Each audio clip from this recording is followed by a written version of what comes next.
ഹൽ ഹിക്കായത്തു സാബിഅ, ഏഴാമത്തെ ഉദ്ധരണി. റുവിയ, റിപ്പോർട്ട് ചെയ്യപ്പെട്ടിട്ടുണ്ട്, അന്ന ശൈഖ മുതഖിറു സഅദി റളിയല്ലാഹു അൻഹു എന്ന് പറയുന്ന മഹാൻ ബക, മൂപ്പര് നല്ല കരഞ്ഞുപോയി. എന്തിനു കരഞ്ഞത്? ദാരിദ്ര്യം, മക്കള്, ഭാര്യ, കുടുംബം അത് ഓർത്തിട്ടൊന്നും അല്ല. പിന്നെന്തിനാ കരഞ്ഞത്? ശൗഖൻ ഇലല്ലാഹി തആല, അള്ളാഹു തആലയിലേക്ക് ആഗ്രഹിച്ചത് കൊണ്ട്. അള്ളാഹിനെ കാണണം, അള്ളാഹുവിലേക്ക് അടുക്കണം, ഇതാണ് മൂപ്പരാഗ്രഹം. ഇങ്ങനെയുള്ള ഒരു ആഗ്രഹം കൊണ്ടാണ് കരച്ചില് വന്നത്. എത്ര വർഷം കരഞ്ഞു? 60 സന, 60 വർഷം ഇരുന്ന് കരഞ്ഞു. അങ്ങനെ കരഞ്ഞതിന്റെ ഫലമായി 60 വർഷത്തെ കാലത്തോളം അള്ളാഹുവിലേക്കുള്ള ആശ വെച്ചുകൊണ്ട് കരഞ്ഞപ്പോ പറആബിൽ മനാമി, അങ്ങനെ മൂപ്പര് ഉറങ്ങിക്കഴിഞ്ഞതിന് ശേഷം അതാ സ്വപ്നത്തിൽ കാണാലോ. നല്ല നല്ല മനുഷ്യന്മാർക്കൊക്കെ സ്വപ്നം കാണുമല്ലോ. എല്ലാരും സ്വപ്നം കാണും. നല്ലതൊക്കെ അള്ളാഹിന്റെ ഭാഗത്തുനിന്നാണ്, ദുഷിച്ചതൊക്കെ ശൈത്താനെന്ന് മനസ്സിലാക്കാം. നുബുവത്തിന്റെ അംശം കൂടിയാണല്ലോ സ്വപ്നം. എന്താ സ്വപ്നം കാണുന്നത്? ബി അന്നഹു ബി ജംബി ലഹരിൻ, ഒരു പുഴയുടെ ഭാഗത്താണ് മൂപ്പരുള്ളത്. എന്താണ് ആ പുഴയുടെ സ്വഭാവം എന്നറിയോ? യജിരി, ആ പുഴ ഒഴുകുന്നുണ്ട്. ബിൽ മിസ്കിൽ ഇദ്ഫർ, നല്ല സുഗന്ധ പരിമളം അടിച്ചു വീശുന്ന വെള്ളമാണ് അതിലുള്ളത്. അങ്ങനെയാണ് ആ പുഴ ഒഴുകുന്നത്. അപ്പൊ ആ പുഴയിലാകെ സുഗന്ധത്തിന്റെ വാസന. ഹാഫത്താവു, ഇങ്ങനെയുള്ള പുഴയുടെ രണ്ട് ഭാഗം, ഷജറുൽ, ആ 2 ഭാഗങ്ങള് എന്താണ്? മുത്തിന്റെ മരമാണുള്ളത്. വഖൽബാനിദ്ദഹബി, സ്വർണത്തിന്റെ ചെടികളും. അപ്പൊ സ്വർണത്തണ്ടുകളും മുത്തിന്റെ മരങ്ങളുമുള്ള നല്ല സുഗന്ധ പരിമളം അടിച്ചു വീശുന്ന ഒരു പുഴ. ആ പുഴയുടെ ഒരു ഓരത്താണ് അദ്ദേഹം ഉള്ളതായി സ്വപ്നം കാണുന്നത്. ഇങ്ങനെയുള്ള പുഴയുടെ ഓരത്ത് ഒന്നുകൂടി കാണാനുണ്ട്. ഇതും ജവാരി മുസയ്യനാത്തിൻ, അത് മാത്രമല്ല അവിടെ അഴകായി കേൾക്കുന്ന കുറെ തരുണീമണികളുണ്ട്. എന്താണ് ആ തരുണീമണികൾ പറയുന്നറിയോ? യഖുൽന, അവര് പറയുന്നു, അവർ ചെല്ലിയാണ് തസ്ബീഹായി, ബി സൗത്തിൻ വാഹിദിൻ, ഒരേ സ്വരത്തിൽ ഈ അഴകാർന്ന പെൺകുട്ടികൾ ചൊല്ലുന്നത് സുബ്ഹാനൽ മുസബ്ബഹ് ബി കുല്ലി ലിസാനിൻ സുബ്ഹാനഹു, സുബ്ഹാനൽ മൗജൂദി ബി കുല്ലി മക്കാനിൻ സുബ്ഹാനഹു, സുബ്ഹാനദ് ദായിമി ബി കുല്ലി അസ്മാനി സുബ്ഹാനഹു. ഇതാണ് ഒരു ചൊല്ലിക്കൊണ്ടിരിക്കുന്നത്.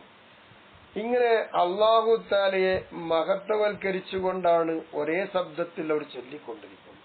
ഇങ്ങനെയുള്ള തരുണീമണികളും ഇങ്ങനെയുള്ള പുഴയുടെ ഭാഗത്ത് എനിക്ക് കാണാൻ കഴിഞ്ഞു.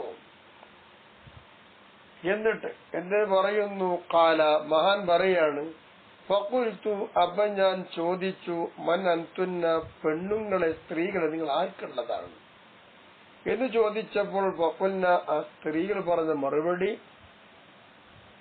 എന്താ അറിയാ? ഖുലിക മിൻ ഖൽഖിർ റഹ്മാൻ സുബ്ഹാന. അപ്പോഴും അവർ പറഞ്ഞെന്താ? റബ്ബുൽ ഇസ്സത്തിന്റെ സൃഷ്ടിക്ക കൂട്ടത്തിൽപ്പെട്ട സൃഷ്ടിപ്പാണ് ഞങ്ങളും എന്ന് മറുപടി പറഞ്ഞു. ഫഖുൽതു, അപ്പം ഞാൻ ചോദിച്ചത്, മാ തസ്നുന ഹാഹുന, നിങ്ങൾ എന്താണ് ഇവിടെ വന്നിട്ട് ഇങ്ങനെ ചെയ്യണത് എന്ന് പറയണം. അങ്ങനെ ചോദിച്ചപ്പോ ഫഖുൽന, 2 ഈരടി ആ പെൺകുട്ടികൾ അങ്ങനെ പാടിക്കൊടുത്തു. യറാന ഇലാഹുന്നാസി റബ്ബു മുഹമ്മദിൻ ലിഖൗമിൻ അലൽ അഖ്ദാമി ബില്ലൈലി ഖൗമു യുനാജൂന റബ്ബൽ ആലമീന ഇലാഹഹും ഫതസ്രി ഹുമൂമുൽ ഖൗമി വന്നാസു നൗമു. ഇതാണ് പോലും പാടിയ പാട്ട്. യറാന, ഞങ്ങളെ കാണുകയാണ്, ഇലാഹുന്നാസി, മനുഷ്യരുടെ പടച്ചോൻ, അഥവാ റബ്ബ് മുഹമ്മദിൻ, മുഹമ്മദ് നബിയുടെ റബ്ബ് ഞങ്ങളെ കാണുന്നു. ആർക്ക് വേണ്ടി കാണുന്നു? ലിഖൗമിൻ, ഒരു സമുദായത്തിന്. എങ്ങനത്തെ സമുദായം? അലൽ അഖ്ദാമി, ചെരപ്പടിക്കാലിന്റെ മുകൾ അഥവാ കണങ്കാലുകൾ, അതിന്റെ മുകളിൽ ബില്ലൈലി, രാത്രി ഖൗമുൻ, അവർ നിന്ന് നമസ്കരിക്കുകയാണ്. അപ്പൊ രാത്രിയാമങ്ങളിൽ അവർ ആരാധനയിലാണ്. ഇങ്ങനെ ആരാധനയുള്ള ഒരു സമുദായത്തിന് വേണ്ടിയാണ് ഞങ്ങളെ പടച്ചു വെച്ചിട്ടുള്ളത്. എന്താണ് അവരുടെ പരിപാടി? യനഹജൂന റബ്ബൽ ആലമീന ഇലാഹും, റബ്ബുൽ ആലമീനായ അവരുടെ പടച്ചോനായ ഇലാഹായ റബ്ബിനോട് അവർ മുനാജാത്ത് നടത്തിക്കൊണ്ടിരിക്കുകയാണ് രാത്രിയിൽ. ഫതസ്രീഹുമുൽ ഖൗമി വന്നാസ് നൗമൂ, അങ്ങനെ ഈ സമുദായത്തിന്റെ മനസ്സിലുള്ള ചിന്തകൾ ഇങ്ങനെ നടന്നുകൊണ്ടേയിരിക്കുകയാണ്. അവരെ ഉറക്കില്ല, അവർ ആലോചിച്ചുകൊണ്ടേയിരിക്കുകയാണ്. ജനങ്ങളൊക്കെ നല്ല ഉറക്കത്തിലാ, നിദ്രയിലാണ്. അപ്പൊ ജനങ്ങൾ സുഖനിദ്രയിലാകുമ്പോൾ രാത്രിയാമങ്ങളിൽ നിന്ന് നമസ്കരിച്ച് അവിടെ ചിന്ത മുഴുവനും അള്ളാഹുവിലേക്ക് ഇങ്ങനെ സഞ്ചരിച്ചു കൊണ്ടേയിരിക്കുകയാണ്. ഇങ്ങനെയുള്ളവർ ആരാണോ അവർക്കാണ് ഞങ്ങളെ അള്ളാഹു തആല കണ്ടിട്ടുള്ളത്, അവർക്കുള്ളവരാണ് ഞങ്ങൾ. അപ്പൊ ഇതൊക്കെ തന്നെയാണ് അള്ളാഹു തആല ഞങ്ങളെ കൊണ്ട് ചെയ്യിപ്പിക്കുന്ന പണി. ഈ തസ്ബീഹുകാരൊക്കെ ചെയ്തുകൊണ്ടിരിക്കുകയാണ്. ഞങ്ങളെ കല്യാണം കഴിക്കുന്നവരും ഞങ്ങളെ സ്നേഹിക്കുന്നവരും ഇങ്ങനെയുള്ളവരാണ് എന്ന് രണ്ടീരടി അർത്ഥത്തിലൂടെ വളരെ ചിന്തിപ്പിച്ചുകൊണ്ട് പറയുകയുണ്ടായി. ഇത് മഹാൻ കണ്ടൊരു സ്വപ്നമാണ്. മഹാൻ സ്വാലിഹായ മനുഷ്യനല്ലേ, അപ്പൊ മഹാൻ ഇങ്ങനെ സ്വപ്നം കാണിച്ചു കൊടുത്തു.